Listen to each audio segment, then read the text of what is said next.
In this presentation, we're looking at the arguments against the marketing of organs by James Childress.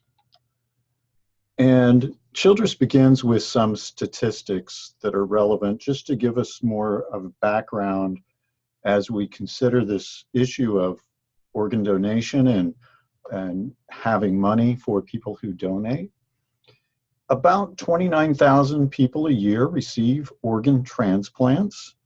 And about 6,500 a year die while waiting for a transplant that then can't take place because of a shortage of donated organs.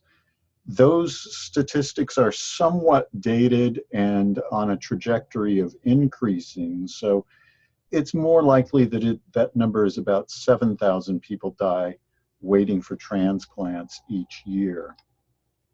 Now, survival after donations has been improving significantly, and as of May in 2009, the percentage of recipients who are still living 5 years after their transplant is pretty good. And we can see these specifically for kidneys. Almost 70% are surviving after 5 years. For heart transplants, nearly 75%. So a very good rate there.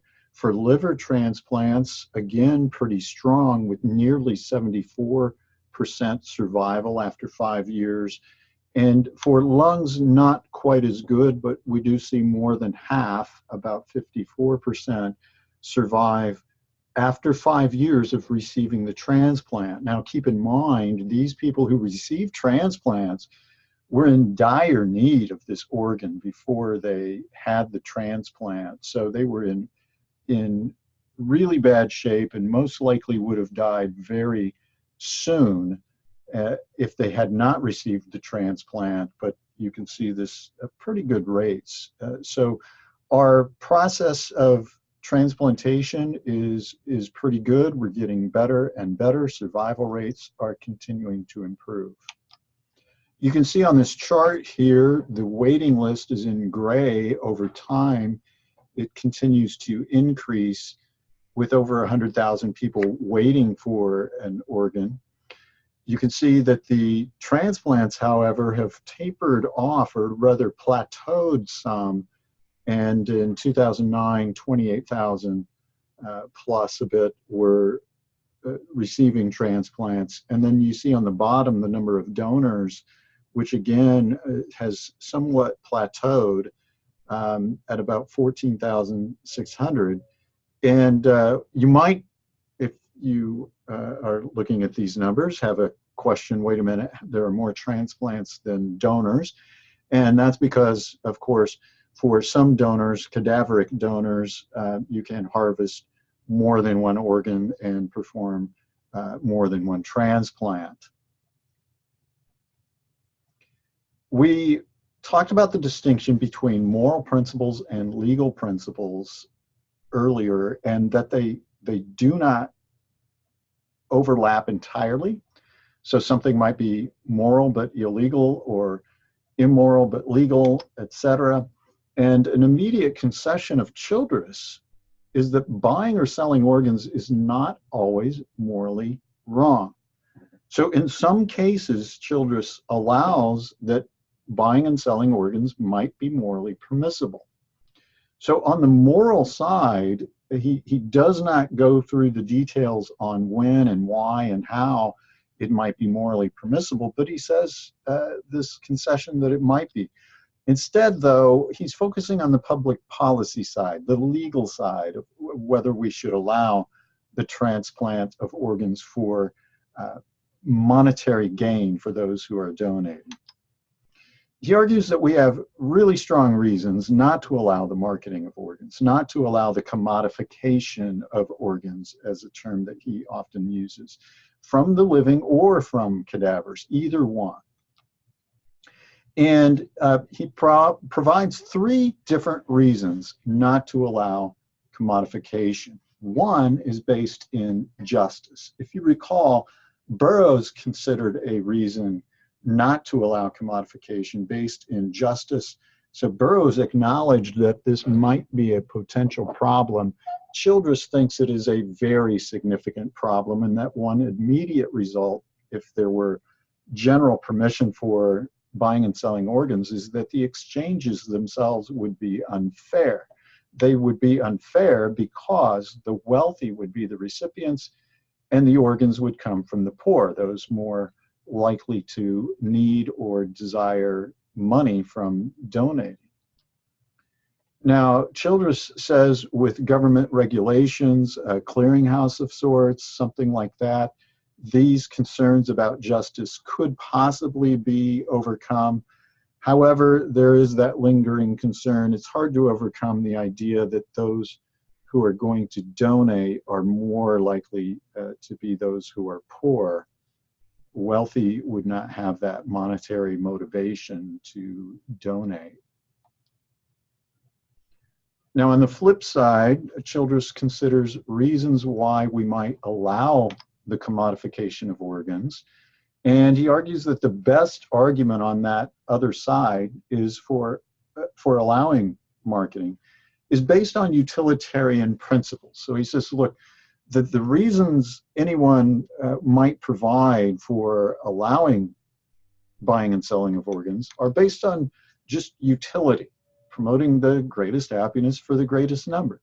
So the sale of organs might increase the supply and allow more people to live who otherwise would have died. So we saw the statistics, almost 7,000 people a year dying because they did not receive organs, even though they were on the waiting list. And the idea would be you allow commodification, and this would bring in more organs into the transplant system, and more people would survive. But Childress disagrees with this argument. In fact, so he takes the utilitarian concern, and this is actually his second point in terms of not allowing. Our first point was the concern about justice. The second point here, he argues against these utilitarian arguments. And instead, he claims that marketing would not be effective, and it may be counterproductive. So it would not be of good utility. In fact, it might actually be bad to do it. So in order to think through this, what Childress does is he considers alleged reasons why people do not donate according to the utilitarian argument. So the utilitarian argument says people don't donate for certain reasons. First, they might be a bit unsure if that's what they want. They just haven't thought it through yet, so they're hesitant. Second is they just don't want to think about it. If you start seriously considering somebody taking your kidney or lungs or heart after you died and those being put in somebody else's body, it's not a pleasant thing to think about for many people. And so they just don't want to think about it, and they don't end up wanting to donate. And then finally, it's inconvenient to sign a donor card. The idea that Burroughs raised, and recall that Burroughs addressed this issue by saying, well, you could get around it by presumed consent laws. And he did think that this is a reason why people don't donate, and provided a response to that.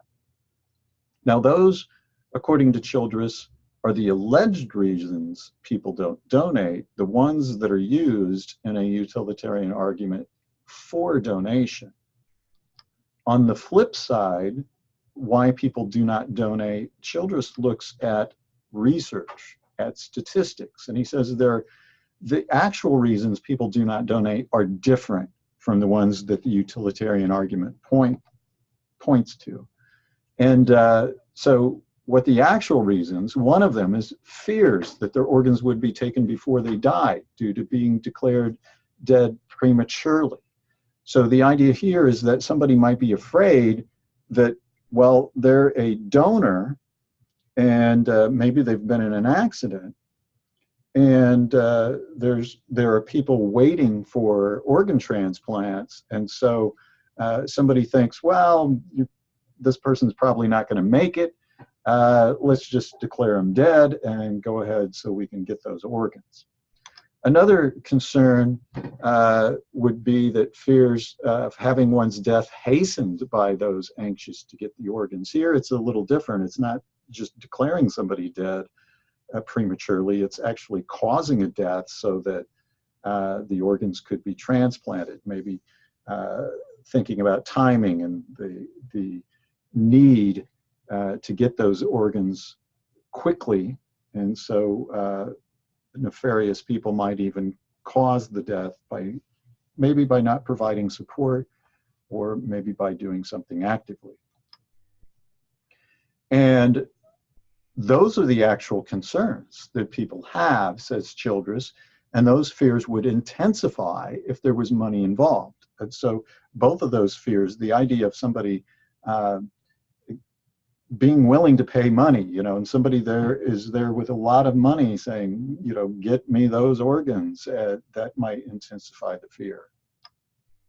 So as a result, Childress argues there might actually be fewer donations if marketing were allowed. So the utilitarian argument fails, according to Childress, and it actually might bring about bad results if we allowed the marketing of organs. So we've seen the argument from justice, the argument from utility, and the third reason that Childress provides for not allowing commodification is that the commodification of bodies and organs could lead us to treat those purely in instrumental terms. So the idea here is you start thinking of a person's kidney as $50,000 or something like that. You look at a healthy person in an accident and you start, you know, adding up the money from the various organs, and that result would be damaging to our social values. It would also lead to a reduction in altruism. In other words, people might be less willing out of the goodness of their heart to donate because they would think, well, somebody could just buy an organ if they really needed it. And then finally, a fourth reason here is that we might not want to allow commodification is that, and I don't really consider this a fourth reason, I'm putting it as a fourth reason, but we could make our current system more effective. So this is kind of an alternative to allowing commodification. Maybe we could expand the salvaging of organs to those who are dead on cardiopulmonary standards instead of being brain dead, Childress suggests. And that might allow more organs to be put into the system.